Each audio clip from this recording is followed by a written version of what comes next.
So, greetings to you all. This is teacher Dr. Mgomba Ronald, and today we are going to go ahead and look at specialized cells. So this video is about specialized cells. What is a specialized cell? That's what we are going to go ahead and look at. But we have a question here. What do all these cells have in common? That is a question for all of us to brainstorm about.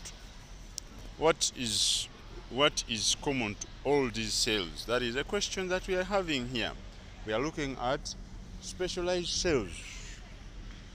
I can see very many of you saying nucleus.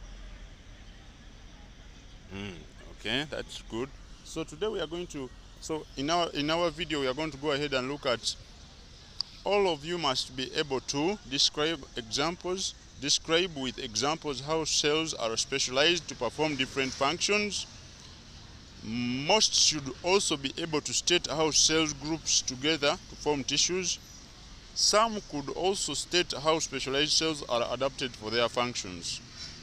Okay, that's what we are going to go ahead and be looking at. So, what is a specialized cell? Usually, plants and animals usually consist of many cells, and they usually are known as multicellular. So because of this multicellularity, there is some kind of division of labor. The way you see it in the school, you'll find different teachers teaching different subjects in the school. Like each type of cell usually is designed to carry out a particular job and function.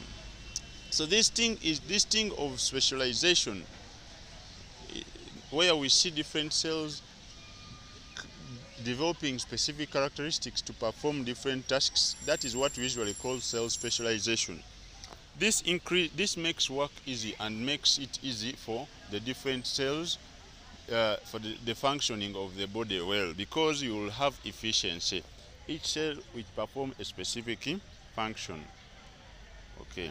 The first specialized cell that we are having here is what we call a sperm cell. The sperm cell is usually designed to fertilize the egg, and it is usually found in the testes.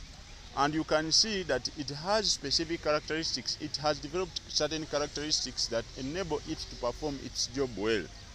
An example, you can see the tail that is very important when it comes to propelling the sperm, so that it can be able to move and reach the egg.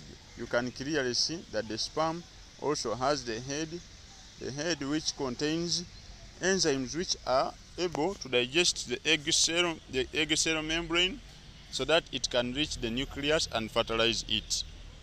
Then you can go ahead and look at the second specialized cell is the ovum. You can see that this one is designed also for fertilization, and it is found in the ovaries.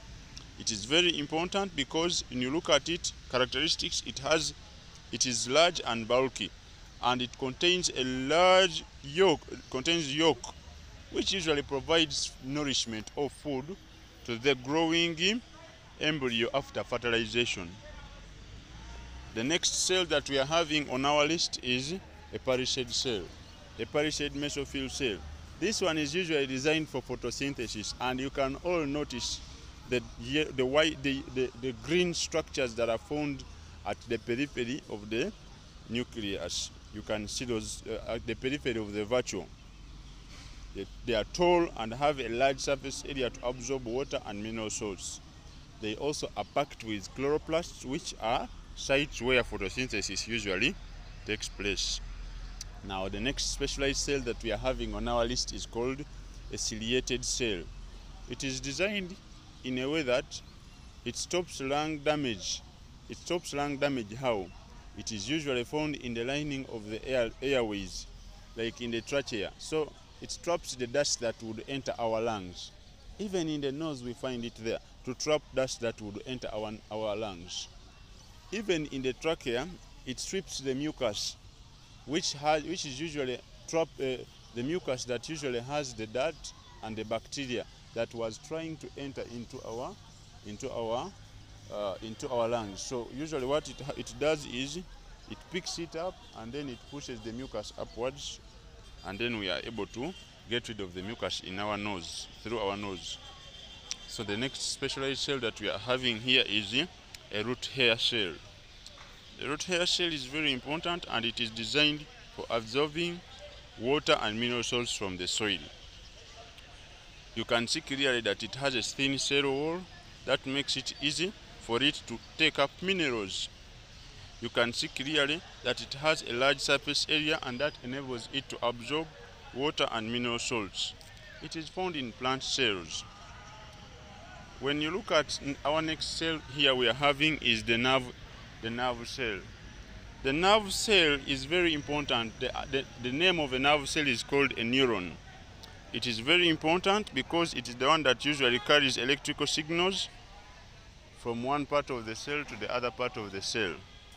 So it communicates one part, it links one part of the cell to the other part of the cell. For instance, when you step on a nail, the information finally reaches the brain through neurons. You can see clearly that it has a long axon that is very important for transmitting information. Our next specialized cell is the red blood cell. This red blood cell is designed for carrying oxygen to the different parts of the body that need the oxygen. And you can see clearly that it has a large surface area for oxygen transport. It has a large surface area for oxygen transport, and you can see that it also contains a red pigment. This red pigment is known as hemoglobin, which usually joins with the oxygen so that it can go ahead and carry it. You can see clearly that this red blood cell does not even have a nucleus, and that creates more space for carrying other oxygen. So today we have been looking at specialized cells. I have a task for you here. You can go ahead and look at it. So this is our activity that we are going to try out to do. So you go ahead and try out this activity that I have put on the screen. You are choosing from the words below. I remain teacher Dr. Mugomba Ronald. If you have benefited, please go ahead and share, like and comment. Go ahead and subscribe to the YouTube channel. I remain teacher Dr. Mugomba Ronald.